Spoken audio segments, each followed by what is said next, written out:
In the endless dark between stars, there are no prayers loud enough to be heard. No sun to rise, no light to comfort, no sound but the whisper of distant engines and the beating of human hearts that refuse to die. And yet, there, in the black silence, a vow was sworn. A vow that has not been broken in 10,000 years. A vow that will never be broken. Not while one voice still speaks the Emperor's name. It was spoken first by a single warrior standing amid the ruins of everything he believed in. His armor was cracked, his blade was bloodied, his faith impossibly was still whole. His name was Sigismund, first captain of the Imperial Fists, champion of Terra, the first to take the Emperor's silence and make it holy. He stood upon the battlements of the Imperial Palace, the air still thick with the smoke of the heresy, and he looked at the dawn that did not come. All around him lay the aftermath of apocalypse.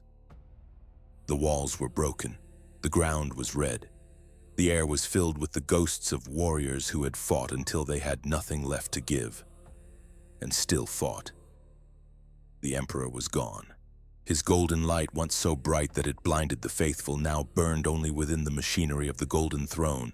The Lord of mankind had become a corpse that would never decay. And for many that was the end. But for Sigismund, it was the beginning. He had seen the Emperor's divinity in battle. Not as metaphor, not as symbol, but as truth. He had felt it burn in his veins like sunlight through blood. And he could not accept that such divinity could simply end. So he knelt among the dead. He set his sword in the dust, and he swore an oath. He swore that his war would not end. He swore that peace was the lie of the weak. He swore that the galaxy would never be cleansed of the Emperor's enemies, but that he would die trying. He swore that his sons and their sons and all who bore the mark of Dorn would carry the flame until the stars went dark. He swore that there would be no peace, only crusade.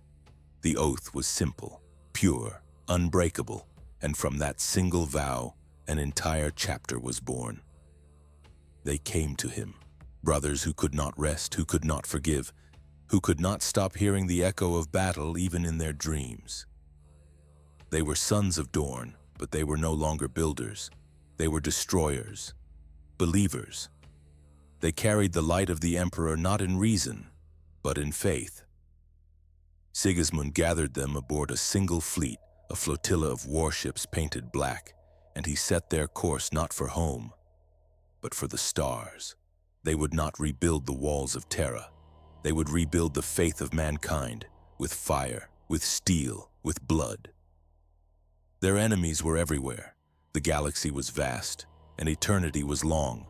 That suited them perfectly. When the High Lords of Terra declared the Second Founding, when they broke the legions into chapters, when they demanded that each successor swear fealty to the Codex Astartes, Sigismund obeyed outwardly, but his heart was already gone from Terra. He named his chapter the Black Templars, and his fleet became the first Eternal Crusade. No homeworld, no fortress monastery, no end. They would live aboard their ships. They would recruit from the worlds they saved. They would carry the Emperor's word in their own blood. They would be his sword, unsheathed forever. And so they began their war. At first, the Imperium celebrated them. A chapter that never stopped fighting. What could be more loyal? But as centuries passed, celebration turned to unease. The Black Templars grew, and grew, and grew. They exceeded the limits of the Codex. They spawned crusades within crusades. Their numbers became unknowable. Their zeal became frightening. But still, no one dared to stop them. Because wherever the Black Templars went, the enemies of the Emperor died. To be a Black Templar is to live in prayer. Every breath is a vow, every battle a sermon, every death an offering. They do not meditate, they do not question, they do not doubt. They fight until the universe ends, because that is what their founder promised, and when they fall, another rises and takes up the same oath and speaks the same words, and the chain of faith continues, unbroken since the day Sigismund knelt in the ashes of Terra. They believe the Emperor still watches. They believe he still speaks, not with words, but through victory. They believe that every enemy slain is proof of his will. And they believe above all that doubt is heresy. The galaxy may crumble, the Imperium may rot, the light of mankind may gutter and fade, but there will always be one fleet somewhere in the dark, chanting the same vow. No peace, no respite, no forgiveness. Only war in his name. This is their faith, their burden, their endless march. The Eternal Crusade has no destination, only devotion. That is how the story begins, and with a man who refused to stop fighting, a god who would never speak again, and a galaxy that still burns with the echo of one impossible oath. The Black Templars do not rest. They do not rebuild. They do not doubt. They endure, because faith does not sleep. There was a time when mankind believed it had conquered the stars. A time when every dawn was a victory. When worlds burned clean and new banners rose beneath the light of 1 billion suns. That time was the Great Crusade, the golden age that was not gold but steel and blood. And at the heart of it stood the Emperor, radiant, terrible, perfect. To see him was to know what it meant to be human, and to understand how small you were next to what humanity could become. To serve him was to be a weapon, a fragment of his will made flesh. For Sigismund, that will was everything. He was the first captain of the Imperial Fists, chosen by Rogel Dorn himself, trusted to lead the finest warriors of the 7th Legion into the thickest of the Great Crusade's endless wars.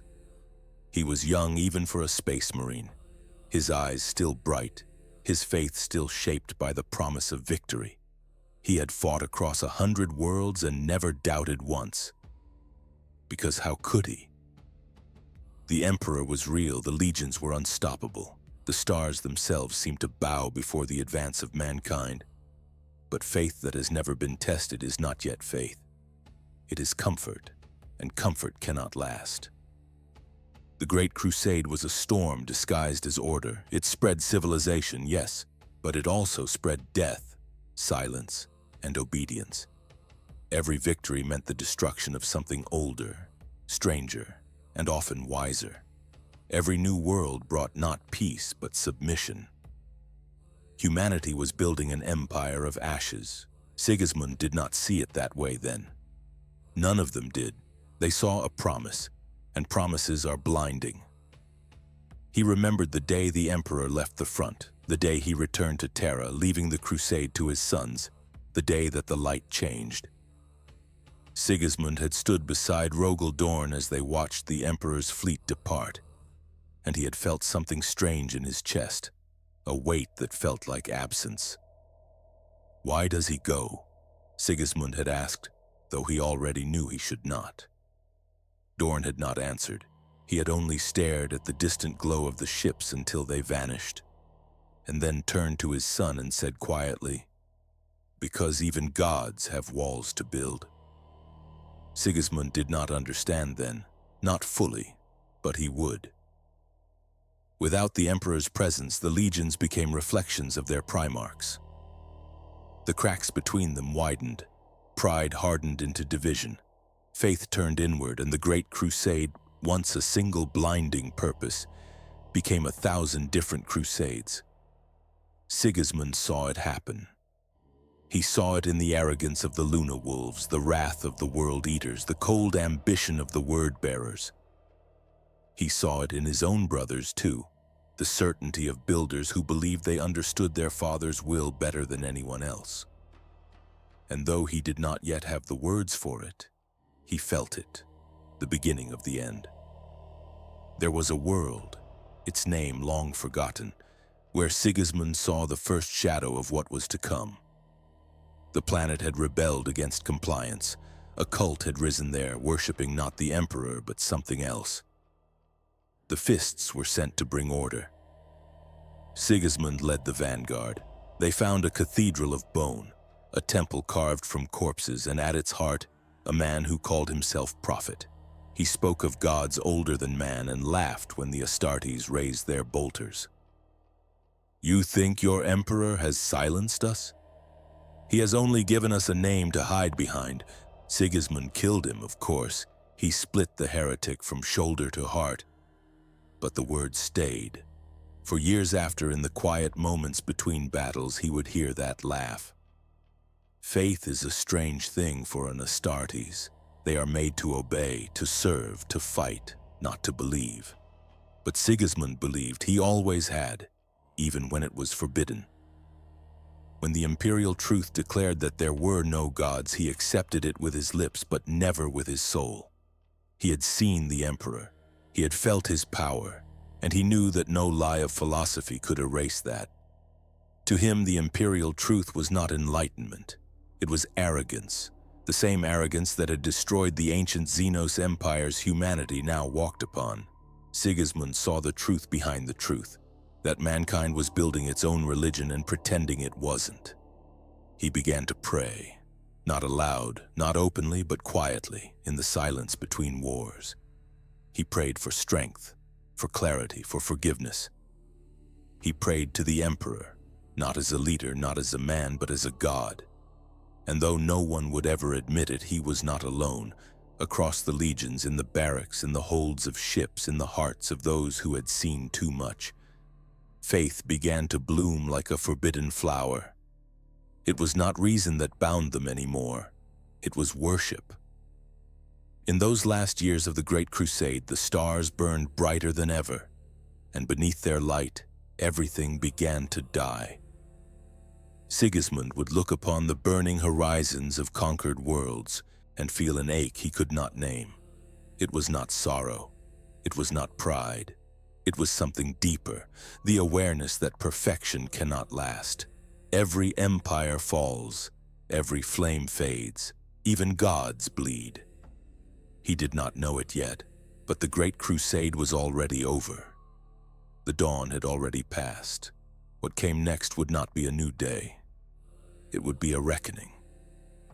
That is how the first captain of the Imperial Fists became the last true believer. That is how Sigismund's faith began. Not in triumph, but in the quiet fear that everything they built would one day crumble. And when it did, he would be ready. For faith means nothing if it cannot survive the end of the world. Terra burned. The skies were black with ash and the seas boiled with fire. The throne world, the heart of mankind, the center of the emperor's dream, had become a grave. Every continent was a battlefield, every tower a fortress, every shadow hid an enemy wearing the face of a brother. The Great Crusade was over. The heresy had come home. Sigismund stood upon the walls of the imperial palace, armor scorched, blade cracked, eyes fixed on the horizon, where the ships of Horus hung like vultures against a bleeding sky. He had fought across the stars, but never had he seen war like this. The earth shook with the tread of titans, the air screamed with bombardment, the void burned as orbital guns tore apart the heavens, and beneath it all, like a heartbeat under fire, the whisper of faith grew louder. For the Emperor, they said, for Terra, for mankind. Words turned to prayer, prayer turned to fury. Sigismund fought where the line was thinnest. That was where Dorn always sent him, where failure meant everything else would fall. The Eternity Gate, the Lion's Gate spaceport, the blood-choked trenches along the Saturnine wall. He was always there, a black figure wreathed in smoke and fire, a blade that refused to break. They said he killed 100 traitors for every wound he took. They said he was the last to leave a breach and the first to charge another. They said the Emperor watched him. Sigismund never claimed that. He didn't need to. He felt it. The Emperor had not spoken to any of them in months. He sat upon the golden throne, silent and still, a sun hidden behind the storm. and yet his presence burned in every heart that still drew breath. The legions bled for him. The imperial army died for him. The Sisters of Silence stood their ground for him. Even the common men and women, the unaugmented, the fragile, the forgotten, fought in his name. Faith had become the strongest weapon mankind possessed. Sigismund saw it in their eyes, in the way the dying whispered prayers instead of screams. It was no longer duty, it was worship. Rogel Dorn commanded the defense. He built walls within walls, barricades within bastions, until Terra itself became a fortress. But even Dorn, the Praetorian, the unbreakable, the Emperor's architect, could not stop what was coming. The traitors had gods now. The warp itself bled into the sky. Demons walked the halls of once holy palaces. For every wall the Imperial Fists built, 100 traitors came to tear it down. And still Sigismund fought. There was a night, if night could still be called that, when the sky was lit with fire from pole to pole. The traitor legions had breached the outer walls. The sons of Horus, the world eaters, the Emperor's children. They came in screaming hordes, their laughter echoing like broken hymns. The Fists met them with silence. For 6 days and nights, Sigismund held the Eternity Gate. His armor was shattered. His hands were numb. He killed until he could not lift his sword, and then he killed with his fists. He did not sleep. He did not stop. He was no longer a warrior. He was a prayer made flesh. In that madness, faith and rage became the same thing. He prayed with every strike. He begged with every wound. He asked not for victory, only that his death would mean something. And something answered. He felt it. A heat that was not fire, a light that did not blind, a presence that filled the void inside him. The Emperor had not spoken, but his silence was not absence. It was command. Sigismund understood. He knew then that the Emperor did not need words. He needed belief. And in that moment, the first captain became something else. He became the Emperor's champion. They said later that Sigismund had been visited by a vision, that in the darkest hour, a voice had whispered to him, "Rise, my son. My sword is yours." No one knows if it was real. Faith does not need proof, only devotion. From that day, Sigismund fought not as a soldier, but as a saint. His blade moved like light. His enemies broke before him. And when he looked upon the demons that filled the sky, he did not see monsters. He saw blasphemy. And blasphemy can be slain. When the siege finally ended, when Horus fell and the Emperor was carried broken to his throne, Sigismund stood again upon those same walls and looked out at a world that would never be the same. Victory had come, but it was the kind of victory that feels like death. The Emperor lived, but only just. He would never speak again, never walk again. And in that silence, and in that, Sigismund heard the last command he would ever give. There can be no peace. Not in words, but in truth, in the simple, brutal logic of what they had seen. The galaxy was too vast, the enemies too many, the rot too deep. Peace was a lie. Faith was the only weapon that could not be broken. So Sigismund knelt once more on the same blood-stained stone where he had sworn his oath before. And this time, he spoke not to a man, but to a god. I will not stop. Not until your enemies are ash. Not until your name is all that remains. He rose, took up his sword, and walked into the dawn of an empire that had forgotten what light was, the dawn of an endless crusade, the dawn of the Black Templars. There are legends in the Imperium, and there are rituals. Legends inspire, rituals endure. The Black Templars are built on both. Their fire comes from a legend, that in the darkest hour of the siege of Terra, when the traitor hordes struck like a tide of rot and madness, when demons broke like storms against the gates of humanity's cradle, the Emperor himself chose a single warrior, not a Primarch, not a demigod, not one of the Emperor's gene-forged sons, a space marine, a mortal, upgraded, remade, weaponized, but still mortal. Sigismund.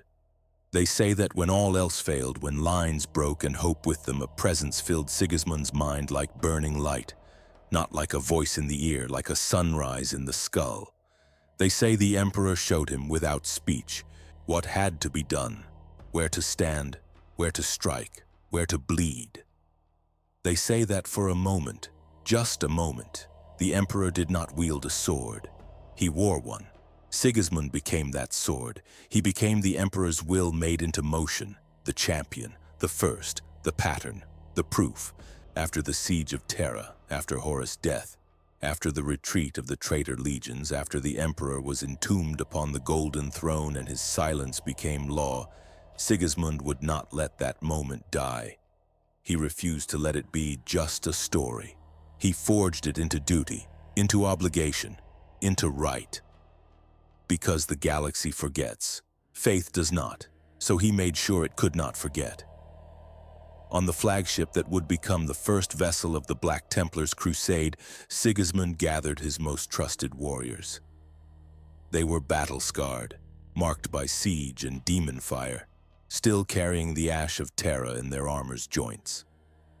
He stood before them without helmet, face lit only by the flicker of damaged lumen strips and votive candles, and spoke words that would define a chapter for 10,000 years.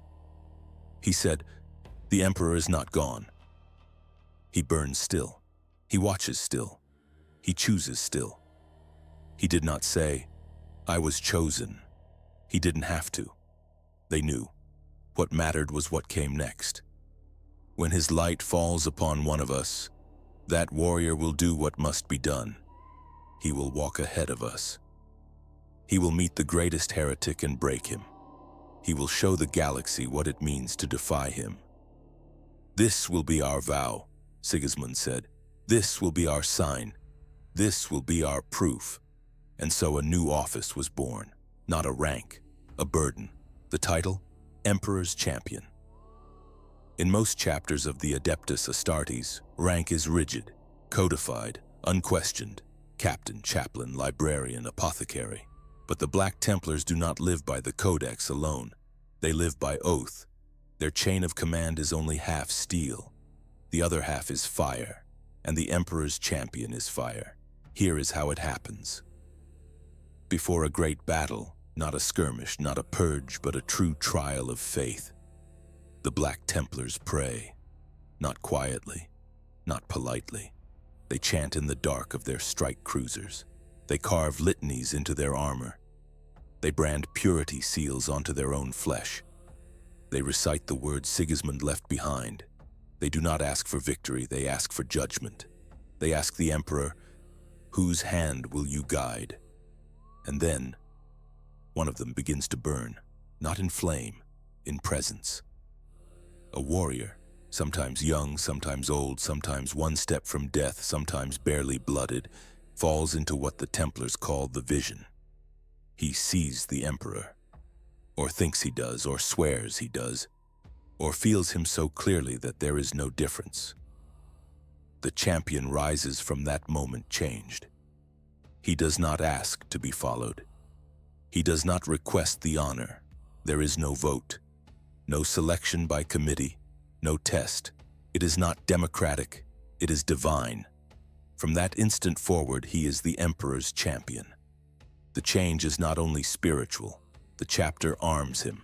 They bring out relics and war gear that are forbidden to all others. Black plate, sealed in prayer. Armor engraved with kill rites and sigils of contempt for the unclean. A tabard marked with the High Marshals seal, and above even that, the sign of Sigismund. And most of all, a blade, the black sword. Sometimes it is a relic power sword. Sometimes it is a master-forged power blade bound to the champion's gene print. Sometimes it is an ancient weapon said to have tasted demon ichor in the siege of Terra itself. Whatever its form, its meaning never changes. This sword is not yours. It is his. You are not striking. He is striking through you. That is the truth of the Emperor's champion. He is not just a warrior. He is a statement. He is a visible declaration that the Emperor still chooses, still acts, still condemns. To the Black Templars, the champion is proof that the Emperor is not a memory. He is present, alive, watching, judging. And the champion's duty? It is not to lead troops. It is not to coordinate. It is not to guard. His duty is singular. Find the greatest blasphemer on the field and kill them.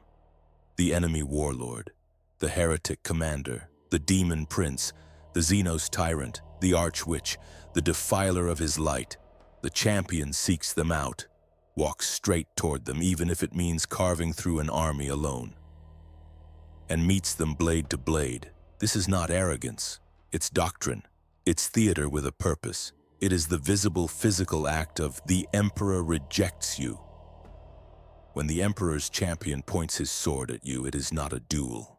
It is a sentence. And here is the most unsettling part.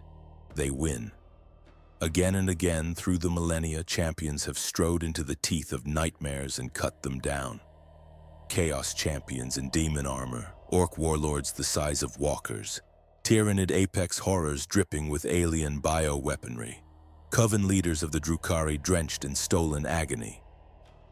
One by one they fall, not because the champion cannot die. He absolutely can. Many do. But before he dies, his target dies, because if he is chosen, he will complete the task. Or die in the process and be remembered for it, carved into litany, sung in the holds of the fleet, recorded as proof for the next vision. Faith is contagious. So is memory. The Emperor's champion is not meant to live long. He burns too brightly. But his death is not an ending. Because every time a champion falls, the Templars don't say, "We lost him." They say, "He was taken back." They say, "The Emperor has withdrawn his blade," and they wait, and they pray. And sooner or later, another vision comes, another warrior rises, shaking, speechless, eyes full of light and terror. And the black sword is placed in new hands. The oath continues, the pattern holds. The legend becomes ritual. The ritual becomes law. There are chapters in the Imperium that look at this and flinch. To them, the Black Templars are fanatics, unstable, uncontrolled, uncomfortably close to worship, to which the Black Templars answer without apology, correct. Because to them, it was never about control. It was never about bureaucracy. It was never about being measured and acceptable in the eyes of Terra. It was always, from the moment Sigismund first felt that presence behind his eyes, about this one truth: the Emperor did not die. He is only waiting to strike again. And until he does, his sword walks. There are wars that end, and there are wars that become scripture. For the Black Templars, the difference was Sigismund. When the fires of the siege of Terra had cooled, when the traitors fled to the Eye of Terror, when the Imperium began to rebuild its broken heart, the sons of Dorn returned to their father's side. The Imperial Fists went back to what they were made for. Building walls, forging fortresses, becoming again the bulwark of the Imperium. They obeyed the Codex Astartes as Guilliman demanded. They split their legion into smaller chapters, each one bound by new laws, new chains. But Sigismund, first captain, hero of Terra, the Emperor's champion, did not return. He could not, because he had seen something in the siege that no fortress could protect against. He had seen that faith, not stone, was what held humanity together. And faith cannot be rebuilt, only carried forward. When Rogel Dorn told him it was time to lay down his sword, Sigismund refused. He bowed yes, because he still loved his Primarch, because obedience was written in his blood, but his eyes did not lower. "Father," he said, "the war is not over." Dorn, weary from loss and duty, looked at his son and said, "It will never be over. That is why we must rebuild." Sigismund only smiled, a tired, haunted smile like a man who had seen the shape of his own destiny and accepted it. "Then I will not rebuild," he said. "I will fight." And so it began. When the second founding came, when the legions were divided, when each Primarch was told to name successors, Sigismund's choice was already made.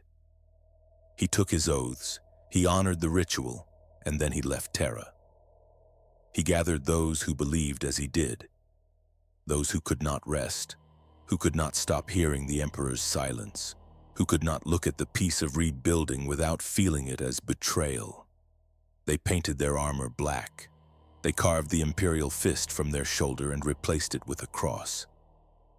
A simple symbol, no heraldry, no colors of pride, only faith. The Black Cross, the mark of penitence, the sign of mourning, the seal of a vow. Their ships formed a small fleet, humble at first. A handful of strike cruisers, a few frigates, a single battle barge, scavenged and scarred from the heresy. They had no homeworld. They needed none. The stars were their battlefield, the void their sanctuary. They were not a chapter of defense. They were a chapter of pilgrimage. Each new war a shrine, each new victory a sermon. Sigismund called it a crusade, not a campaign, not an expedition, but a holy journey. He said, "We will not wait for the enemy to come. We will carry the Emperor's light to them." Others called it madness. He called it faith. And so, with his fleet burning like candles in the black, Sigismund began what he named the Eternal Crusade. The first worlds they found were broken, shattered remnants of the heresy. Planets still echoing with the screams of civil war. Human colonies abandoned, corrupted, or enslaved by the traitors who had fled but left their poison behind. To each of these, the Black Templars came like angels. If angels carried bolters and spoke in liturgies of fire, they purged the heretics. They burned the warp-tainted. They rebuilt shrines, not fortresses. And wherever they fought, they left behind a single inscription: "The Emperor is watching." To the survivors, they were salvation. To the heretics, they were judgment. To the Imperium's bureaucrats, they were a problem that could not be solved. Because the Black Templars did not stop. They did not return to report. They did not send tithes. They did not count their numbers. They simply kept going. Each victory became the seed of another crusade. Each ship became its own chapter within the chapter, a self-contained fleet led by its own marshal, each one answering only to Sigismund's vision. Soon the Black Templars were everywhere. Their fleet spread across the galaxy like wildfire. 1,000 ships, 10,000 warriors, each one carrying the same vow: never rest, never rebuild, never stop. The Administratum panicked. The Inquisition took notice. Even Dorn was questioned. But when Guilliman demanded order, when Terra demanded accounting, the Black Templars simply did not answer. How do you chain those who live by vow, not by law? Sigismund's message spread farther than his fleet. Other chapters whispered his name with reverence or fear. The word-bearers called him a heretic. The ecclesiarchy called him a saint. The mechanicus called him a zealot. Sigismund didn't care. He had stopped fighting for approval long ago. He fought for something simpler, purer. He fought because the Emperor had fought, and the Emperor had never stopped. On the 200th year of the Crusade, when most warriors would have turned to dust, Sigismund still lived. They said he did not age. That faith burned the years from his flesh. He led from the front. He slept in his armor. He prayed between battles. And when new recruits came, men born on worlds the Crusade had saved, he baptized them not with water but with fire. Their first rite was not to kneel but to fight. And when they swore their oaths, they swore not loyalty to Sigismund but to the Emperor alone. My life is his. My death is his. My victory is his. This was the heart of the Black Templars, not strategy, not code, not even reason, faith, the kind that cannot be argued with because it does not come from the mind. It comes from the soul. And so the centuries began to pass. Worlds fell, empires rose. The Imperium grew old and heavy with its own weight. But still, somewhere in the dark, a fleet of black ships moved through the stars, singing hymns older than history. They did not change. They did not rest. They did not stop. Because they had sworn not to. Because 10,000 years ago, on the ashes of Terra, a man in black armor had whispered a prayer to a silent god. And the galaxy has been burning ever since. Faith can be light. But faith can also be fire. The Black Templars have never seen a difference. To them, the two are the same. Illumination and destruction intertwined. Every spark of belief carries the promise of salvation and the threat of burning all that stands against it. They call themselves the faithful. Others call them fanatics. Both are correct, because for the Black Templars there is no line between piety and obsession. Their entire existence is worship. Their wars are sermons, their victories are hymns, their deaths are prayers. Every strike of a blade, every trigger pull, every word spoken through vox or chant, all of it is an act of devotion. They fight not for survival, not for territory, not for conquest. They fight to prove the Emperor still watches. To understand them, you must understand the difference between faith and zeal. Faith is trust, a belief that something greater than yourself exists. Zeal is hunger, the need to show that belief in everything you do. The Black Templars are that hunger given form. They do not wait for the Emperor's return. They do not hope for redemption or rest. They believe they are already living inside his eternal war, and that to stop fighting would be to fall into heresy. They are not patient. They are not gentle. They are not kind. But they are pure. And in a galaxy of corruption and compromise, purity is the rarest and most dangerous weapon of all. Every chapter of the Adeptus Astartes has its rituals. The Templars' rituals are their heartbeat. Before battle, they do not meditate. They chant. Their ships ring with the sound of thousands of voices reciting the canticles of hatred. Their chaplains march the decks, swinging censers of burning incense, the smoke mixing with the hum of plasma coils and the vibration of engines. They carve prayers into their armor, etch scripture into their blades, and fasten purity seals across every joint and plate. Their servitors bear the same marks. Even their weapons have names. Not serial codes, not designations, but saints' names, relics, vows made metal. And when they go to war, their enemies hear them coming. Not as a whisper, but as a choir. The Black Templars do not recruit from one world. They have no home. They draw their initiates from wherever their fleets travel. From feral tribes, from hive world underhives, from shrine world orphans, from prisoners who have seen too much horror and still kept their faith. They do not test for strength.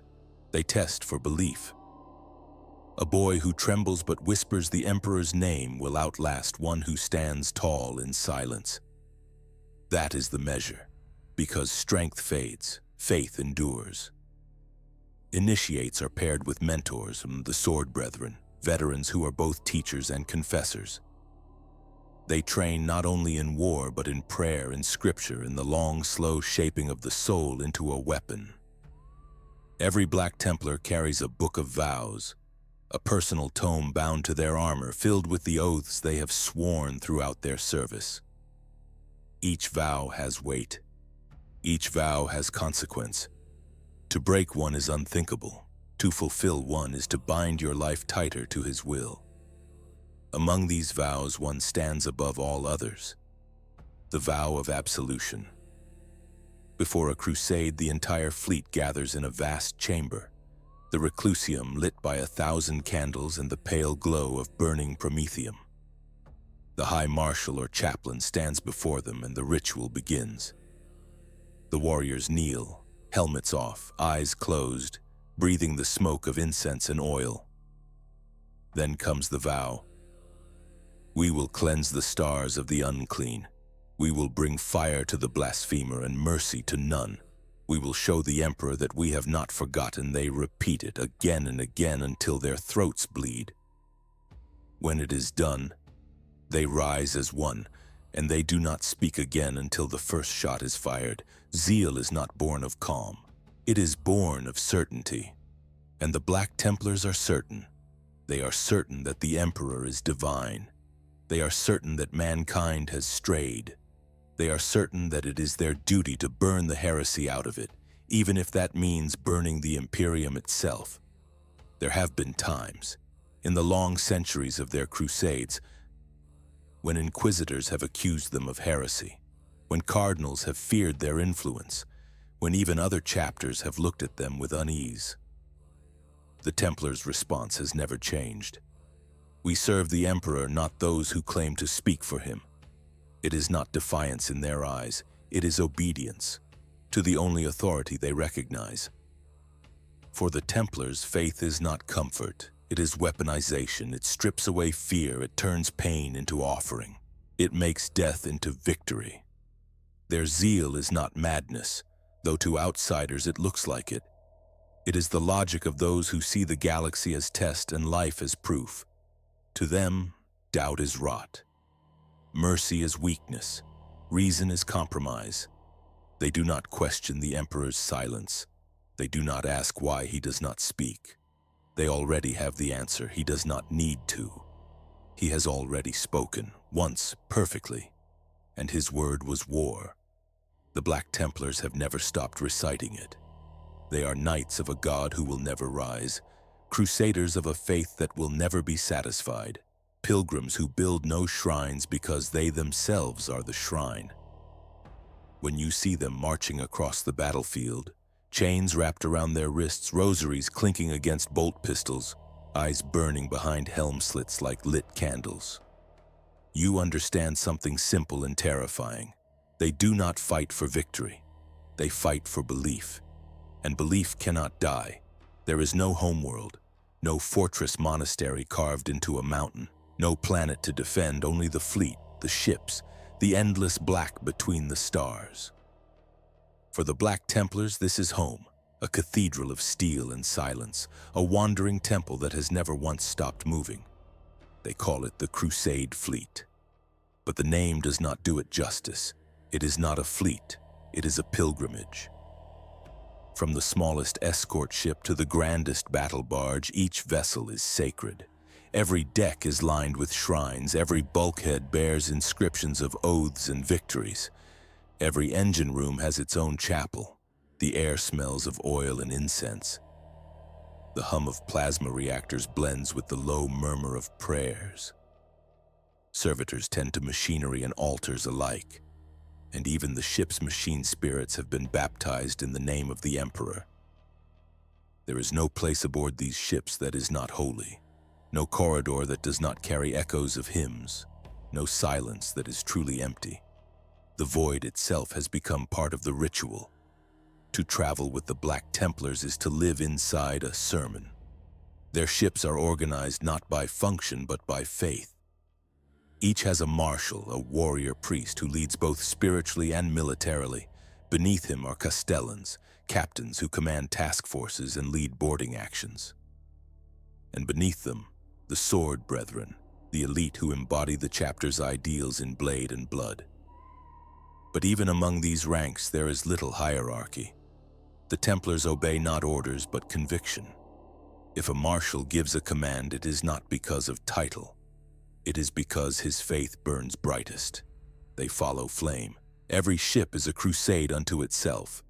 When a crusade fleet grows large enough, it divides, splitting into smaller groups, each one carrying the same oath in a different direction. One fleet may be sent to cleanse a heretic system, another to aid a dying imperial world, another to hunt a demon that escaped the warp. Each acts independently, but all are bound by the same purpose: to prove that the Emperor's light still shines, even if they must burn the galaxy to show it. Their communication with the Imperium is sporadic at best. Years, even centuries, can pass between contact. Administratum records cannot track them. The Ordo Hereticus complains that they are beyond oversight. The Mechanicus finds their unrecorded movements a logistical impossibility. And yet they endure, because faith does not need permission. It only needs direction. And for the Templars, that direction is always forward. In truth, the Black Templars' fleet is less an army and more a living organism. It breathes, it grows, it changes, it recruits.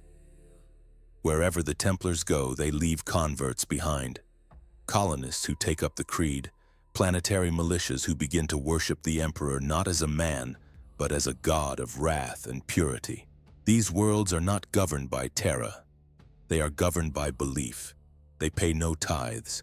They send no bureaucrats. They send only sons to serve aboard the fleet when it returns. And so the cycle continues. Each world feeds the fire. Each crusade fuels the next. Each new generation swears the same words. We will not rest. We will not rebuild. We will not stop within the fleet. Life is ritual. When the ships emerge from the warp, bells toll through the decks. Every warrior bows their head. They do not thank the machine spirit or the navigator. They thank the Emperor for guiding them through his storm. Meals are taken in silence, each bite a reminder of the dead. Every hour is marked by prayer. Every breath is part of the vow. The initiates learn that there is no separation between the sacred and the practical. To clean a bolter is a form of worship. To mend armor is to honor the Emperor's work. To fight is to pray. The entire chapter breathes this way. In one rhythm, in one eternal heartbeat. Some within the Imperium fear them, some envy them, some call them lost. But none can deny their results. Wherever the Black Templars arrive, the darkness recedes, if only for a moment. Worlds are saved, heresy is burned away, and the faith of mankind is reignited in the ashes. But it always costs, because the Templars never stay. They do not rebuild. They do not administer. They leave only fire and scripture behind. Their mission is not to preserve the Imperium. It is to remind it what it was meant to be. And that reminder is always written in blood. The fleet has no center, no capital ship that holds them all. No singular command throne. Sigismund himself set that precedent. He refused the title of chapter master. He called himself simply High Marshal. Even his successors follow that tradition. Warrior priests who lead not as rulers but as custodians of a promise. They wear black armor marked with gold. Their chains are relics. Their weapons are ancient. And every High Marshal upon ascension must take the same vow Sigismund once spoke on the ruins of Terra. We will crusade until he returns. None have broken it. And so, for 10,000 years, the ships have sailed on, from one edge of the galaxy to the other, across warp storms and through empires both human and alien. Their banners have hung over ruined cities and forgotten moons. Their hymns have echoed in the vacuum. Their dead drift among the stars, entombed in black sarcophagi that serve as both graves and beacons. Wherever they go, they leave behind the same mark, a black cross, a scorched sigil carved into stone, a warning, a promise. We were here, we will return. The Emperor endures the fleet without end is not just an army. It is a memory that refuses to die, a sermon that no one can silence. And even as the Imperium grows old, bloated with bureaucracy, lost in its own labyrinth of fear and decay, the Black Templars keep moving, reminding the stars that once, long ago, mankind did not beg for survival. It demanded it. They are the proof of that past, the echo of that vow, the last perfect defiance of a faith that will not go quietly. Because a home can be lost, a fleet cannot. A fortress can fall, a crusade only spreads, and so they march, forever, into war, into darkness, into eternity. The galaxy is vast, endless, old beyond measure, and yet to the Black Templars it is simple. It is divided into two things, those who serve the Emperor and those who must burn. For most of the Imperium, war is politics by other means. For the Templars, it is theology. They do not fight to conquer, they fight to cleanse. Every battle is a ritual, every kill a verse, every victory a prayer answered. Their crusades stretch across the centuries, each one born of a single vow. Sometimes it is a vow of vengeance, to hunt a heretic who spat on the Emperor's name. Sometimes it is a vow of purity, to cleanse a world that has fallen to warp corruption. And sometimes it is a vow of silence, to bring peace to a place where faith has been forgotten. Whatever the reason, the end is always the same. The fire spreads. They have fought in every corner of the galaxy, against every kind of monster, every flavor of blasphemy. They have burned the cults of the word-bearers, the spawn of chaos, and the false prophets who dared to call the warp divine. They have purged sorcerers on shrine worlds, executed psychers who claimed to speak to angels, and silenced cardinals who turned prayer into profit. They have razed cities built on heretical relics. They have purged planets too tainted to save. They have glassed entire moons because whispers came from their soil. And through it all, they have never hesitated. Because to hesitate is to doubt, and doubt is death. The Black Templars do not fear chaos. They despise it. Where other chapters might see the warp's power as corruption, the Templars see it as cowardice. The weakness of those who could not hold their faith. They call the servants of chaos the apostate legions. To them, they are not fallen gods. They are failed men. Every daemon slain is a confession dragged from the warp. Every chaos lord killed is a heresy erased. The Templars do not study them. They do not debate them. They do not try to understand. They simply erase them, raise. But their fury is not reserved for the warp alone. The alien, the Xenos, is just as much an abomination in their eyes. Because to exist outside the Emperor's light is to reject it, and rejection is sin. The Templars see the alien not as another species, but as proof of humanity's unfinished duty. The Emperor gave mankind the stars. The Xenos are squatting in his house, and the Templars are here to evict them with fire. Against the Eldar, they show no mercy.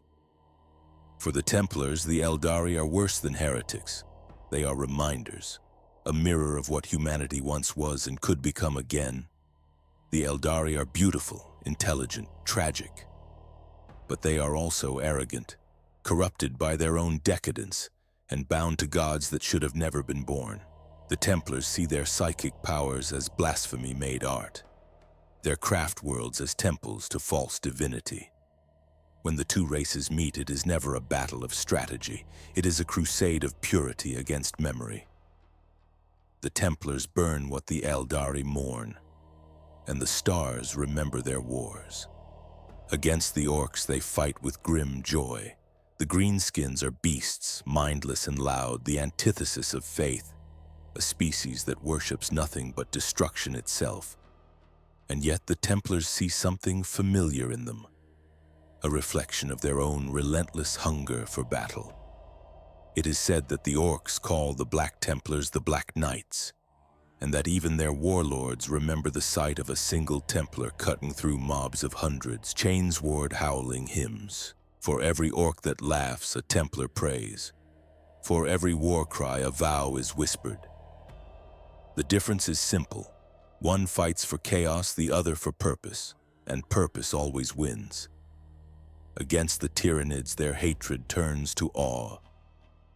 The swarm is not a creature. It is an act of nature, a godless hunger given flesh. The Templars do not fight the Tyranids expecting survival. They fight them to remind the galaxy that faith still has teeth. When a Templar crusade meets a hive fleet, there is no retreat. No negotiation, no strategy. They dive into the swarm, bolt pistols roaring, chainswords screaming, chanting until their vox systems overload with hymns. They know they will die, they fight anyway. Because death in service is not loss, it is fulfillment. It is, the hive mind cannot comprehend such a thing, and perhaps that more than anything is why it fears them. Even the Toe, with their clean words and sterile diplomacy, earn no mercy. To the Templars, the idea of coexistence is the most poisonous heresy of all. The Toe promise peace, a galaxy without faith, without fire, without struggle. To the Templars, that is hell. They would rather see the stars burn than live in a galaxy where belief has been replaced by bureaucracy. So they burn the Toe's colonies to ash. They turn their drones into molten slag. They reduce their greater good to silence. Because peace built on lies is blasphemy, and the Black Templars have no patience for liars. Sometimes they even fight their own. When imperial worlds drift into idolatry or apostasy, when governors grow proud, when faith turns into spectacle, the Templars come. They do not ask permission. They do not issue warnings. They descend from orbit, chanting hymns, their ships eclipsing the sun, and when the smoke clears, only the faithful remain. To the Imperium's lords, this is terrorism. To the Templars, it is purification. Because the Emperor's light cannot be represented, it can only be obeyed. Across 10,000 years, the Black Templars have left a trail of silence through the galaxy, a constellation of burned worlds, cleansed systems, and ruined empires. To them, each one is a verse in a hymn that will never end. A hymn of defiance, a hymn of purity, a hymn of love, a hymn of, because that is what their violence truly is. It is love made terrible, love that cannot tolerate corruption, love that would rather destroy the universe than watch it forget the divine. That is the truth of their crusade. The Black Templars are not driven by hate, they are driven by devotion. And in a galaxy where gods are dead and hope is ash, that devotion is the only thing still alive. There are times when the enemy wears no demon's face, when heresy does not come from the warp, but from within. And of all the nightmares the Imperium has endured, none cut deeper than the Age of Apostasy. It began, as corruption often does, with devotion. The ecclesiarchy, the great church of the Emperor, was meant to keep faith alive, to remind mankind of its divine purpose. But faith, when twisted by power, turns to poison. In time, preachers became politicians, priests became kings, and the golden light of worship became the black flame of greed. From shrine worlds to cathedrals orbiting holy suns, the Emperor's name was no longer spoken in humility. It was sold, marketed, weaponized. The church began to worship itself. At its head sat Goge van Dier, High Lord of Terra, Master of the Administratum, and Ecclesiarch of the Adeptus Ministorum. A man of impossible ambition, brilliant, cruel, and certain that the Emperor spoke through him alone. He declared that all other voices were heresy. He turned the holy into instruments of fear. He built palaces from the bones of those who disagreed, and he commanded the faith of billions. For the Black Templars, this was the greatest blasphemy imaginable. To claim the Emperor's voice, to twist faith into tyranny. This was worse than chaos, because chaos corrupts from without.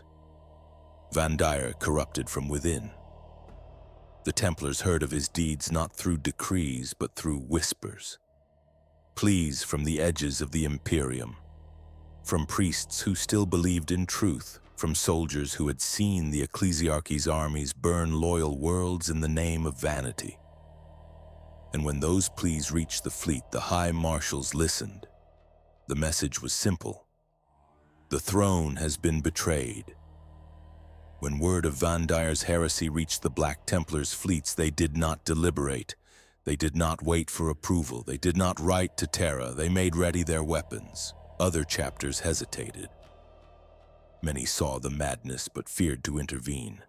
For who could challenge the High Lords themselves without shattering the fragile peace of the Imperium? But the Black Templars did not see peace as holy. They saw truth as holy. And truth demanded war. The Eternal Crusade turned inward. Ships once bound for the stars now turned toward Terra. From the edges of Segmentum Solar, from the black gulfs beyond the halo stars, fleets began to gather. Templar vessels answering a call that was not written but felt. They came in silence. No fanfare, no heraldry, only purpose. Each ship bore the same inscription on its hull. We serve the throne, not its shadow. By the time Vandire's reign reached its height, the galaxy was on fire. He ruled from the ecclesiarchal palace, surrounded by the fanatical daughters of the emperor, his personal army of warrior maidens who believed his every lie. His enemies called him the God King of Terra. He called himself the emperor's prophet. And as his wars of faith tore the Imperium apart, the true servants of the throne began to move. The Black Templars did not march alone. The Adeptus Custodes, silent watchers of the Golden Throne, had endured Vandire's arrogance long enough. They emerged from their sanctum, golden armor shining in halls that had forgotten light, and spoke only once. No man may speak for the Emperor. It was the only permission the Templars needed. While the Custodes advanced on the ecclesiarchal palace, the Black Templars burned through the void. World after world that had sworn allegiance to Vandire fell silent. His fleets were torn apart, his temples reduced to rubble, his preachers hanged from their own altars. And through it all, the Templars prayed. Every bombardment was a hymn, every execution a verse, every victory a confession torn from the throat of falsehood. They called it the Cleansing Crusade, and to this day the galaxy has never seen anything like it. When they reached Terra, the sky was black with ash. The fires of civil war burned across the cradle of mankind once more. History repeats itself because faith forgets nothing. The Templars landed in silence. No banners, no fanfare, only the black cross and the whisper of prayers through the smoke. Their assault was methodical, surgical. They cut through Vandire's forces like a scalpel through corruption. The daughters of the Emperor, later known as the Adepta Sororitas, stood against them. They were not heretics. They were believers, deceived by lies. And when the Custodes showed them the truth, when they were brought before the Golden Throne itself, they wept. Vandire's empire of blasphemy crumbled that very hour. He died not in battle, but in revelation. The Emperor did not speak to him. He never had. His final words, they say, were, "No, it cannot be." And then silence. In the aftermath, the Imperium rebuilt again, its faith reshaped, its church reformed, its lessons written in the blood of its own priests. The Black Templars did not stay to celebrate. They never do. When the ecclesiarchy begged them to remain, to serve as guardians of Terra, as enforcers of the new faith, they refused. Sigismund's creed was still their law. We serve the Emperor, not his throne. They turned their ships outward once more, leaving behind a world still choking on the smoke of redemption. And as the fleets vanished into the void, the people of Terra swore they heard hymns echoing in the sky. A chorus carried on solar winds, a single line repeated over and over. Faith is not peace, faith is fire. The Age of Apostasy had ended, but the lesson remained. The Imperium could fall to heresy just as easily as the alien or the demon. And if it did, the Black Templars would burn it clean, again and again, until the stars themselves turned to ash. Because loyalty to the Emperor is loyalty to truth, not to power. And that truth demands vigilance without end. The Eternal Crusade marched on. When Sigismund fell, he died as he had lived, in war. His last battle was against Abaddon the Despoiler, first of the War Masters chosen, heir to the blackened legacy of Horus. They met on the corpse of a dying world, a place already half swallowed by the warp. Around them, reality tore apart like paper. Demon fire fell as rain. The sky itself screamed. Abaddon, wielding the demon blade Drachnian, laughed and called Sigismund a relic, a fossil of a dead age fighting for a god who no longer answered. Sigismund said nothing. He only raised his sword. Their duel lasted hours. Abaddon's power was inhuman, or the gift of the warp itself, the strength of chaos made flesh. But Sigismund's strength was older, purer, born not of sorcery but of faith. Every strike he made carried the weight of a prayer. Every wound he took was an offering. In the end, he fell, his armor shattered, his blade broken, his body pierced through. But even in death, his last breath was not surrender. It was defiance. "The Emperor still watches," he whispered. And then he was gone. The galaxy would never see his like again, but it would never forget him either. Sigismund's death did not end the crusade, it transformed it. Where a man had stood, a legend now marched. His followers did not mourn him. They swore new oaths in his name. They took his body to the flagship, entombed him in a sarcophagus of obsidian and gold, and carved into it a single phrase: "He will return when faith itself burns." The title he bore, High Marshal, became more than a rank. It became a holy inheritance. Since that day, there has always been a High Marshal of the Black Templars, each one chosen not by vote or bloodline, but by proof. When a High Marshal falls, the chapter does not hold councils. It gathers in prayer. The fleet pauses its crusades. The chaplains chant the litanies of the sword. And somewhere, always somewhere, one warrior rises. No one knows why him, no one questions. The Emperor chooses, faith recognizes. Some High Marshals burn briefly, meteors across the dark, too bright to last. Others endure for centuries, their faith turning to iron, their names becoming foundations of scripture. Each leaves a mark, each leaves a verse. High Marshal Ludoldus was the hammer of the Gothic War. He led the crusade that shattered the chaos fleets of Abaddon's early Black Crusades. His flagship, Eternal Crusader, became the chapter's holiest relic, a cathedral the size of a continent, its halls carved with the names of every fallen brother since Terra. Ludoldus commanded not from the rear but from the front lines, his armor wreathed in flame and oath parchments. He was the first to declare, "The warp cannot conquer what is already pure." He died as he lived, in the jaws of a demon prince, dragging the creature into the void, praying as it tore him apart. High Marshal Helbrecht, the current bearer of the title, is the inheritor of all that came before. He rose from the sword brethren, a warrior of unmatched zeal, tempered not by restraint but by purpose. Under Helbrecht, the Black Templars have waged more crusades than at any point in the last 5 millennia. His campaigns against the behemoth hive fleets, the Orc warlord Gazgkul, and the Necron dynasties of the Halo stars have all been written into the stars themselves. It was Helbrecht who reforged the Black Sword, not as a relic of mourning but as a living symbol, a weapon that never rusts, never sleeps, never forgives. He leads not from a throne, but from the front of the charge. His armor painted with the blood of 1,000 heretics, his voice the sound of the Emperor's will made fury. To fight beside Helbrecht is to feel history at your shoulder. Each High Marshal carries something of Sigismund within him, not by gene or training, but by inheritance of spirit. They all dream the same dream, a burning world, a broken throne, and a voice whispering, "Never stop." They all wake with the same oath on their lips.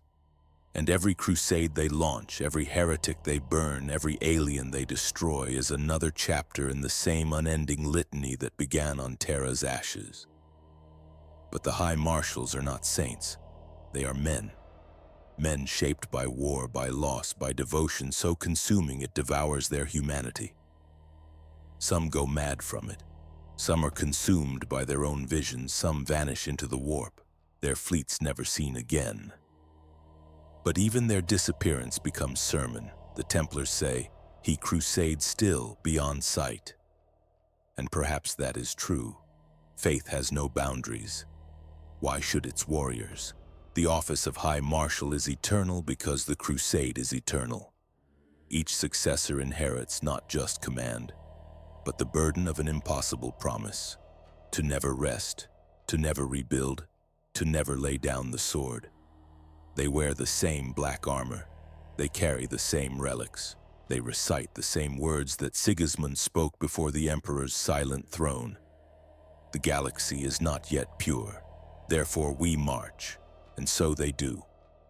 From Sigismund to Ludoldus, from Ludoldus to Helbrecht, and to all who will come after, the line is unbroken. Each one takes the same vow. Each one carries the same fire. The names change. The faces fade. The war does not. Because the Black Templars are not fighting to win. They are fighting to continue, to prove that faith once lit can never die.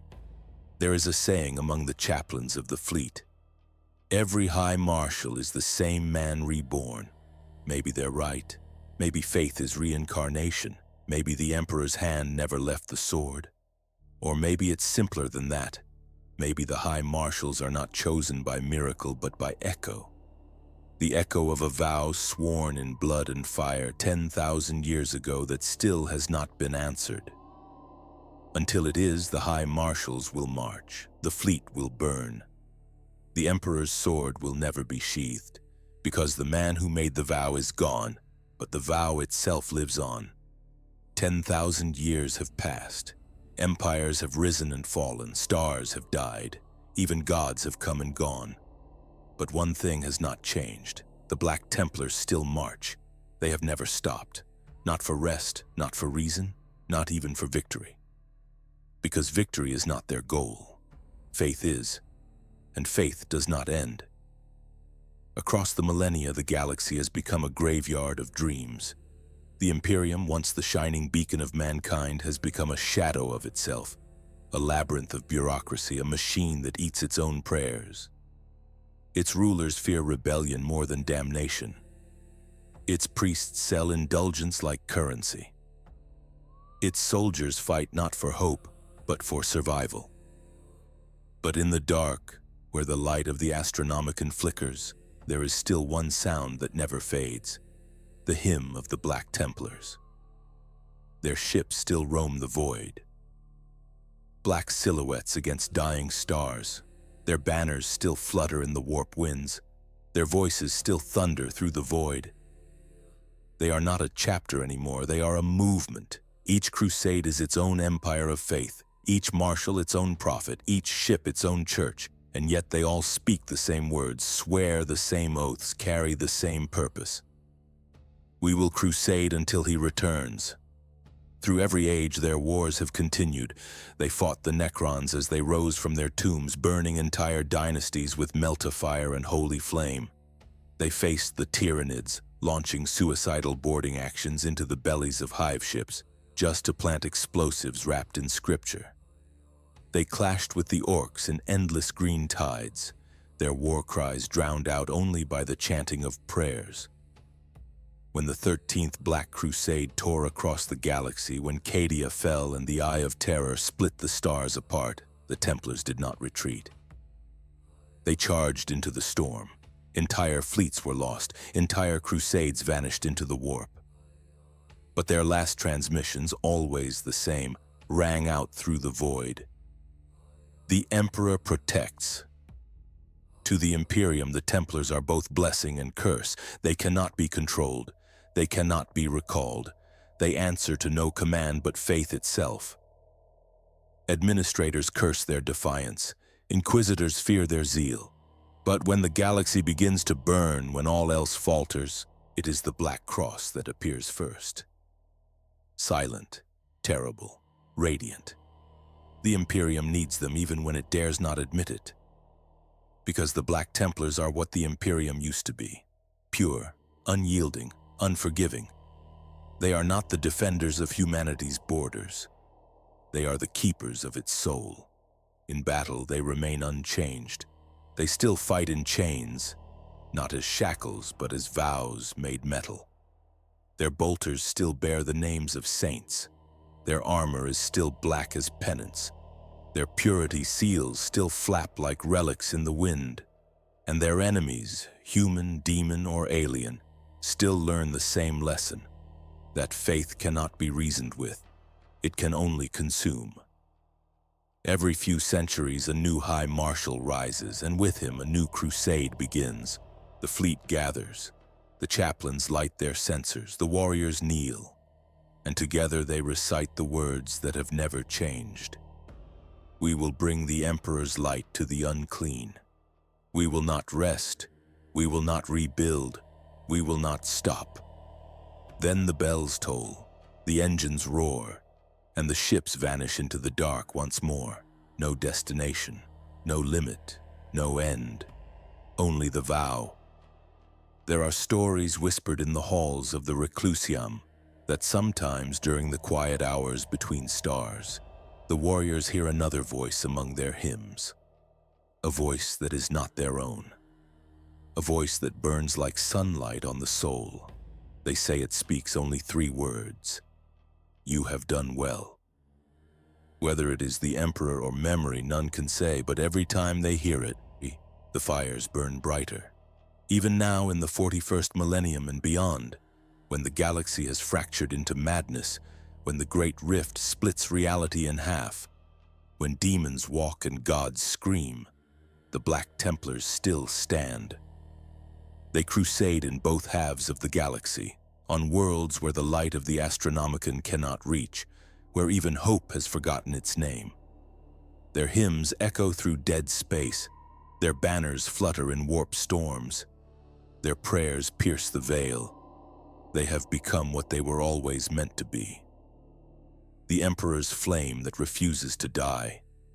And perhaps that is their destiny, not to win, not to save, but to remind the galaxy that faith itself can still exist. Faith that does not bargain, faith that does not bend, faith that does not end. Because as long as one Templar still draws breath, the vow remains unbroken.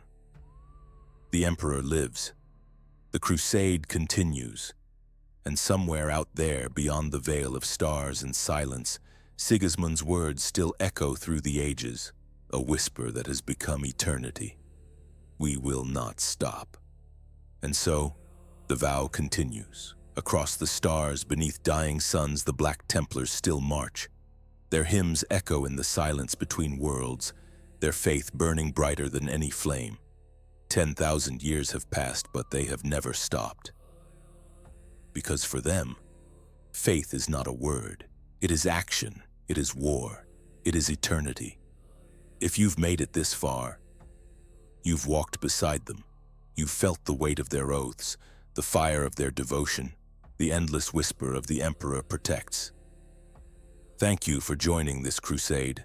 If you'd like to hear more stories from the grimdark of the 41st millennium, from the shadows of the Eldari to the hunger of the Tyranids and the madness of chaos, then subscribe so you don't miss the next whisper from the void. And tell me in the comments, which story should we bring to the quiet next? Until then, sleep well beneath the gaze of the Emperor. And remember, faith is eternal. The Emperor protects.